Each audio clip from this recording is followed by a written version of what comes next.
歡迎大家收睇《東周列國戰國篇》第32集。咁今日咧亦都係播到最後一集噶啦，咁亦都係荊軻刺秦嘅最後一集嚟嘅。咁樣咧就想問一問蕭生啦，嗱，荊軻咧佢可以去到呢個秦王面前，主要咧因為佢獻呢個范烏期嘅人頭啦，同埋呢個督航嘅地圖。咁究竟其實呢個係咩地方？點解佢會咁睇重嘅咧？咁呢兩個地方咧就非常之富庶嘅，而且咧係燕國秦王咧想攞咗好耐，但係燕國咧唔肯獻俾秦王嘅，咁所以而家呢個就肯獻俾秦王咧，咁於是秦王咧就覺得好高興啦咁樣。咁但係即係我都話過，荊軻其實因為咁出名咧，其實主要就係因為佢嘅勇氣同埋咧佢行刺嗰個對象啊出名。秦始皇即係咁樣，呢個人太出名啦。咁於是咧，佢令到佢都出名。咁但係以佢行事嚟講咧，我覺得即係有啲地方不可思議同埋魯莽咯。即係你去行刺人呢一樣咁重大嘅機密，然後揾晒嗰啲賓客白衣送行，唱風蕭蕭係月水寒。你覺得係咪真係好離譜？即係如果秦國有探子喺呢一個燕國，係咪好容易知道咧？我就想問啦，即係唔好話秦國冇探子啊，但係佢咁樣，就算以前消息傳播得冇咁發達咧，都冇理由唔知㗎喎。會唔知當時嘅消息係擁蔽，咁呢班人咧，如果都忠於太子丹咧，都可能都冇問題。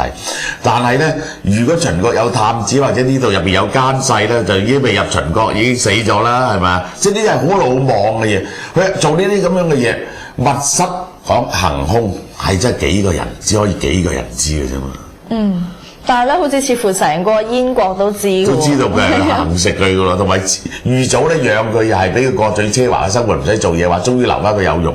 喂，如果秦國有探子喺燕國，一定係估到喎呢樣嘢。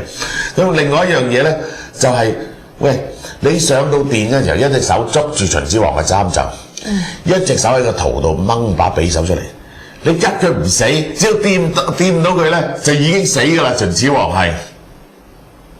所以就話佢唔好打咯，佢弊在係，就算啊，如果話認真好打嘅人，秦始皇唔係練武功出身，佢有把長劍，你有把短劍，嗰個犀利嘅人，至多都係可以，起碼可以攬住秦始皇一齊死啊！但係佢問題，荊軻就係唔好打。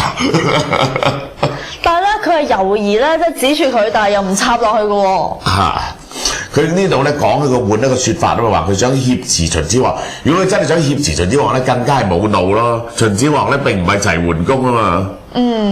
咁樣咧，亦都見到啦，就係秦始皇咧，佢咧後尾想殺荊軻嘅時候咧，佢唔識掹把劍出嚟，佢唔係真係渣到咁係嘛？係，因為呢把劍係好少掹噶嘛，同埋把劍咧太長啊嘛。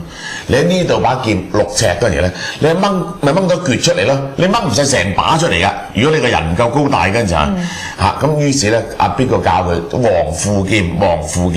咁咧將把劍轉去背後，咁樣掹，就掹咗把劍出嚟啦。咁樣啊，既然我哋講到呢度啦，不如等大家而家嚟睇下劇集先啦，一陣翻嚟再同大家傾偈啊！